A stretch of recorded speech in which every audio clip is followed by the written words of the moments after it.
Hello guys, તો ડારાને રામ રામ ને મારા બધા ખેડૂત ભાઈઓનો વિડીયોની અંદર સ્વાગત છે। તો દોસ્તો આજે આપણે વાત કરવાની છે કપાસ વિશે, એટલે કે કપાસના છેલ્લા એન્ડમાં કયું ખાતર ઉપયોગ કરાય છે અને પછી છેલ્લે કઈ દવાનો ઉપયોગ કરવાથી કપાસ સારો રહે છે અને આપણને નુકસાન નથી આવતું। તો દોસ્તો આજે આપણે આવી ગયા છીએ યુટ્યુબની અંદર, એટલે કે આપણા ખેતરની અંદર। તો દોસ્તો આજે તમને જોવા મળતો હશે કે આ જે અમારો કપાસ છે એ બહુ સારો કપાસ છે અને એની અંદર આપણે મહેનત પણ બહુ સારી કરી છે દોસ્તો।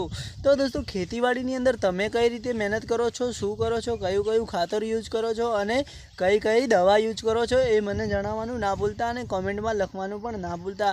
તો દોસ્તો આજે આપણે વાત કરીશું કે પહેલાં જ્યારે આપણે સ્ટાર્ટિંગથી વાત કરીશું કે આપણે જ્યારે કપાસની ખેતી કરી ત્યારે આપણે પહેલી વાર તો 2 થી 3 વાર ખેતરને આપણે ખેડ્યું હતું અને પછી ટ્રેક્ટરથી ઓળા પાડ્યા અને ઓળા પાડીને કપાસના બીજ રોપ્યા અને બીજ રોપ્યા પછી દોસ્તો આપણે એની અંદર પાણી વાળ્યું હતું। પાણી વાળ્યા પછી કપાસ ઉગ્યા પછી યુરિયા ખાતર આપ્યા પછી એકદમ કપાસ નાનો 2 થી 3 પોદડીઓ થઈ ગયો હતો દોસ્તો। પછી આપણે એની આગળની વાત કરવાની છીએ। તો અત્યારે આપણે હજુ કપાસની અંદર રૂ વેણાવા આવી ગયું છે, ચલો હું તમને બતાવી દઉં।